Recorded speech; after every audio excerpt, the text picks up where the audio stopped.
Joining me now in our Washington studio are Joseph Wambia, who runs an investment firm that focuses on Africa, and Regina Njogu, attorney and analyst. Welcome back to In Focus. Thank you. Now, first, Regina, what are you making of the numbers that we're getting so far, the leading candidates? It's not surprising to me. Unfortunately, I think the tyranny of numbers is coming to pass. And it looks to me as if Kenya has voted largely along tribal lines. That's unfortunate. If you look at Uhuru's performance in Nyanza, he got a lot of 0% in most of those counties.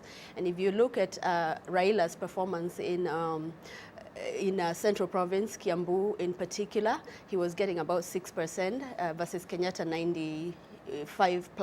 Yeah. So we are still voting along tribal lines, and that's something that is quite discouraging. And Joe, this is very interesting because last time, 2007, Raila Odinga, for example, got a massive vote from the Rift Valley region. Now he's getting almost nothing. So what do you say? Do you agree with Regina about the tyranny of numbers?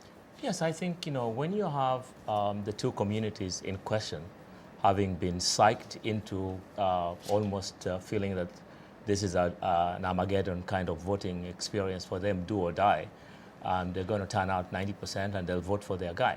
That pretty much takes care of a lot of what you're seeing right now. Yeah. Now, on the other hand, I think we should be a little cautious before we project too far.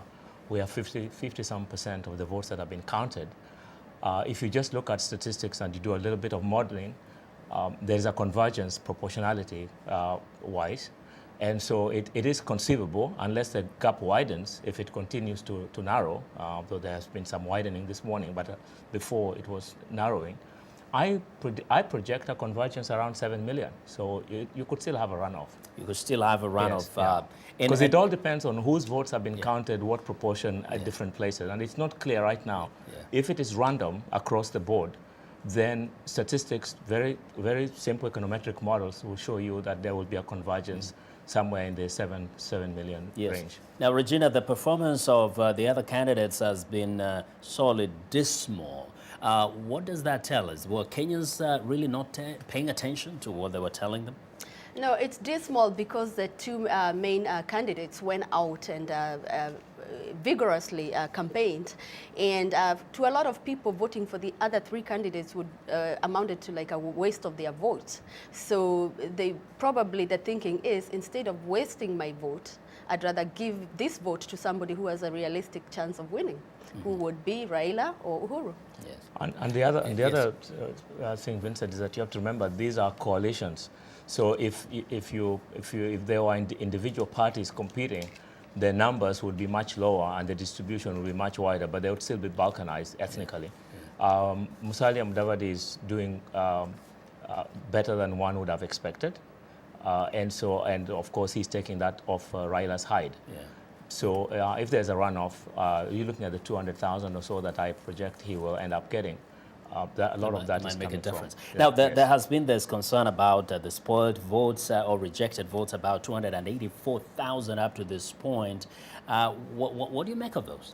Well, in an election like this, of this magnitude and complexity, it's not unusual or out of the ordinary. I mean, 6 ballots at a time for the rural folks.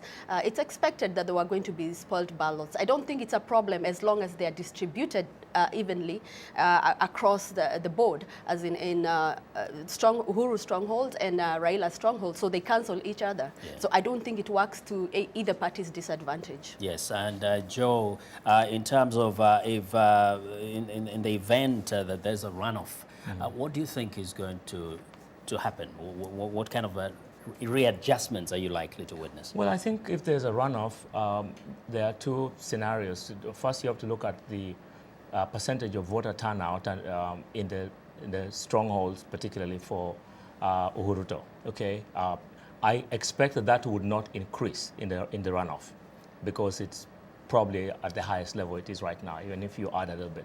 If there's a runoff, those who voted for CORD will realize that it's not playtime; it's a final end game, and I would expect that probably in a runoff, CORD would win. Yes. Just And very especially because the Musalia factor will not be there. Yes. very quickly, Regina, are you satisfied with the kind of messages the politicians are giving out at this time, even as they get a little concerned about some perhaps irregularities or things that didn't go right? No, I'm not entirely satisfied, especially with CORD. They just issued a statement last night, 2 a.m. in the morning, called a press conference, 2 a.m. in the morning Kenyan time. That I would consider inappropriate. And what they called that press conference for was to complain about some of the irregularities and suggest that they were favoring Uhuru. We need to be careful about those type of statements. Yes. Well, What's your last word? I would differ respectfully. Politicians will be politicians. I'm sure that if Uhuru was in the opposite, in CORD's position, anybody who is losing will say that. So it has to be taken with a grain of salt. And people shouldn't be too worked up about it because if you're not planning to rig the election, there is no reason why you should be worried if somebody alleges that you may be rigging. It's only a thief who gets worried if somebody says thief, thief. If you're not rigging, nothing will happen. All right. And on the other, at the same time, also, I think it's expected. It's to be expected. Exactly, and so many things. We're still waiting. We'll watch and see what happens after today. I think people should relax and not be too hyper. There should be a relaxation from everybody. I want to thank you both, and please stay with us here on In Focus all week for continuing coverage of the Kenya elections.